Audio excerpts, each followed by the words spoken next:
Salut à toi, pensée du jour numéro 350. 350, on y arrive gentiment, une pensée du jour à la fois. Pourquoi la FTP, Functional Threshold Power, pourquoi la FTP n'est plus testée correctement? Ça va être le sujet de la pensée du jour. Avant de me lancer là-dedans, je veux dire que la prog Upside Strength, Bike Erg, Endure, donc endurance longue, est bientôt prête. Je te le rappelle, hein, j'ai déjà la prog puissance Bike Erg Power qui est disponible.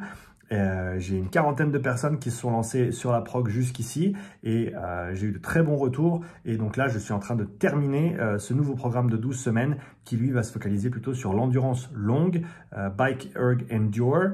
Et donc, tu n'es pas obligé de le faire sur le Bike Erg, mais il faut un vélo qui va te montrer des watts. Et on va travailler sur cette endurance longue. J'ai eu de super résultats jusqu'ici avec les athlètes qui ont performé ce programme. Tu verras les témoignages ou les retours d'expérience dans la vidéo d'introduction du programme une fois qu'elle sera disponible. Donc, si tu es intéressé par ce programme d'endurance, reste à l'affût. C'est vraiment un programme qui va faire du bien à que tu sois cycliste, que tu sois crossfitter. Si tu veux un programme qui va te permettre de développer un petit peu cette endurance longue, alors il n'y a pas énormément de volume, en tout cas pas autant de volume que les cyclistes font d'habitude, ça c'est certain. C'est plutôt un programme qui va être dédié aux crossfitters ou construit ou écrit pour le crossfitter ou la crossfiteuse.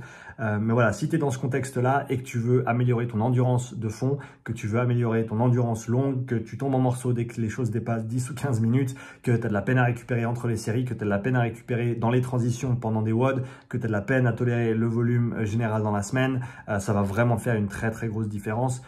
Donc laisse-moi un commentaire si tu es intéressé par cette prog, comme ça je sais que je devrais te mettre le lien une fois qu'elle sera prête. Donc pour revenir à la FTP c'est quoi? Functional Threshold Power. À la base, la FTP, c'était censé représenter la puissance que tu pouvais tenir sur une heure, sur un vélo. D'accord? The hour of power. Donc, combien de watts tu peux tenir sur une heure en effort maximal. Et c'était une mesure qui était ensuite utilisée comme référence pour ton seuil 2, donc la démarcation entre le domaine d'intensité élevée et le domaine d'intensité sévère. Si tu ne sais pas ce que c'est un domaine d'intensité et que la physiologie de l'exercice t'intéresse, va checker ma formation sur comprendre les seuils physiologiques et les zones d'entraînement sur la plateforme upsidestrengthacademy.com, académie avec un Y. Donc voilà, une heure de puissance et on utilise ça comme base pour notre seuil numéro 2. Mais après un petit moment, les gens ils se sont dit, faire une heure de vélo, c'est très long, surtout une heure à fond. C'est assez dégueulasse comme effort. Donc on va raccourcir un petit peu le test. Donc ce qu'on va faire... D'ailleurs, avant de me lancer dans ces explications, je vais te dire exactement à quoi correspond aujourd'hui un FTP pour la majorité des personnes. Si quelqu'un te dit quel est ton FTP aujourd'hui, ce qu'ils veulent en général dire, c'est quelle est ta puissance sur 20 minutes ou quel est le 95 ou le 95% de ta puissance sur un test de 20 minutes sur le vélo. En général, aujourd'hui, c'est comme ça qu'est considéré la FTP. Donc, tu fais un test de 20 minutes, un effort maximal sur 20 minutes sur un vélo. Et ensuite, tu prends 95 ou 95% de cette valeur et ça te donne ton FTP qui est censé être une estimation de ton heure d'effort. D'accord? Il y a une étape entre les deux sur laquelle j'arrive maintenant. Mais donc aujourd'hui, la FTP, ça veut dire ça pour la plupart des gens, 20 minutes fois 0,895 ou 95 et ça te donne ta valeur de FTP.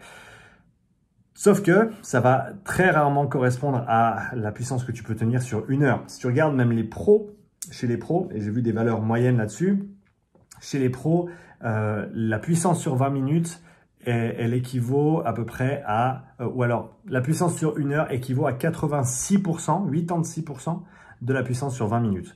Donc déjà, si tu es censé estimer ton heure de puissance avec un test de 20 minutes, tu devrais prendre 85 ou 85% plutôt que 95% ou 95%.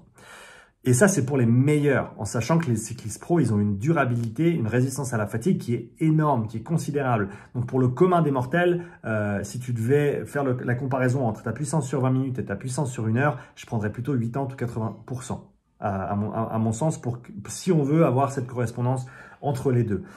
Mais donc, le test intermédiaire qui était censé être effectué pour prendre la place de ce test d'une heure, c'était pas un test de 20 minutes, c'était pas un test maximal de 20 minutes. En tout cas pas tout seul. C'était censé être un long échauffement, suivi d'un effort quasi maximal sur 5 minutes, d'une petite transition et ensuite d'un test de 20 minutes. Pourquoi faire un test de 5 minutes quasiment à fond et ensuite faire un test de 20 minutes? Eh bien, c'est très simple. Je t'explique pourquoi. Pour ceux qui connaissent pas le concept, je t'invite à venir à un de mes séminaires ou à regarder mes vidéos sur la chaîne sur le sujet de la puissance critique. Il y a quelque chose qui s'appelle le W', qui est la quantité de travail fini que tu peux effectuer en dessus de ta puissance critique. Donc, une fois que tu dépasses ta puissance critique, une fois que tu vas dans le domaine d'intensité sévère ou la zone 5, VO2 max, peu importe comment tu veux l'appeler, tu vas commencer à dépenser ce compte épargne énergétique, si tu veux bien. Et quand tu arrives à zéro, il n'y a plus rien et tu vas être obligé de ralentir pour te remettre à justement cette puissance critique qui est ce seuil en fait au-delà duquel tu vas perdre l'équilibre interne. Donc, quand tu es en dessous de ce seuil, tu vas pouvoir maintenir un équilibre interne. Alors qu'en dessus, tu le perds. Et donc, quand tu perds ton équilibre interne, tu dépenses cette épargne énergétique. Et si tu dépenses jusqu'au bout cette épargne énergétique, tu dois revenir là où tu peux maintenir un équilibre interne. Et donc, cette puissance, c'est ta puissance critique ou ton seuil, comme on l'appelle communément, notamment en vélo. Et donc, ce qui se passe, c'est que quand tu fais un effort maximal ou quasi maximal sur 5 minutes, tu vas dépenser ce W', d'accord? Cette réserve, ce compte épargne énergétique. Ce qui fait que quand tu fais ton test ensuite de 20 minutes directement après, avec très peu de repos, ton compte épargne, tu l'as déjà dépensé. Donc, tu ne vas pas pouvoir pousser au-delà. Donc, tu vas être très proche de ce seuil, de cette puissance critique. Et si tu prends ensuite 95 ou 95%, eh ben, tu peux être sûr que tu vas être dans les parages de ce seuil qui fait la différence entre le domaine d'intensité élevée, le domaine d'intensité sévère, un équilibre interne au niveau métabolique et un déséquilibre interne au niveau systémique, au niveau de l'organisme en entier. Mais on a oublié de faire ce test de 5 minutes parce que ça fait mal, parce que c'est chiant et parce que faire un test de 20 minutes après un test de 5 minutes, c'est vraiment pas très chouette du tout. Alors que je pense que c'est une manière beaucoup plus exacte d'arriver à une valeur qui va correspondre à notre seuil et également qui va se rapprocher de la valeur que l'on peut produire sur une heure d'effort. Donc voilà, la FTP, elle n'est plus calculée comme elle devait l'être, qui devait être normalement un échauffement 5 minutes quasiment à fond, transition rapide sur un test de 20 minutes à fond. Et la valeur de ce test de 20 minutes, tu prends les 95 ou les 95% et ça te donne ta valeur de seuil avec laquelle tu vas pouvoir démarquer justement ces domaines d'intensité et planifier tes entraînements de manière optimale pour t'assurer que quand tu travailles à une certaine intensité, tu sais qu'est-ce que tu travailles, tu sais pourquoi tu la travailles et les adaptations que tu recherches vont en découler.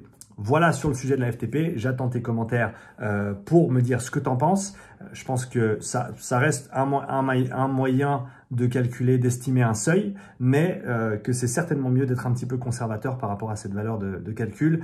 Plutôt prendre 85%, voire 90% ou 90% pour estimer son seuil par rapport à une valeur de watts sur 20 minutes, plutôt que 95 ou 95%. À mon avis, ça a un petit peu plus de sens. Encore une fois, j'attends ton commentaire. J'attends un like, bien sûr, si tu as apprécié le contenu et le commentaire aussi. Si tu n'as rien à dire, mais que tu apprécies la vidéo, laisse-moi un commentaire parce que l'algorithme YouTube aime les commentaires. Donc, tu m'aideras en me laissant un commentaire. Abonne-toi à la chaîne si ce n'est pas déjà fait parce que c'est gratuit et tu peux toujours changer d'avis. Plein de contenu qui va continuer à arriver sur la chaîne ces prochaines semaines et ces prochains mois. Je me réjouis de t'en dire plus bientôt. Sur ce, je te souhaite une belle journée et je te dis à bientôt pour la nouvelle pensée du jour. Ciao.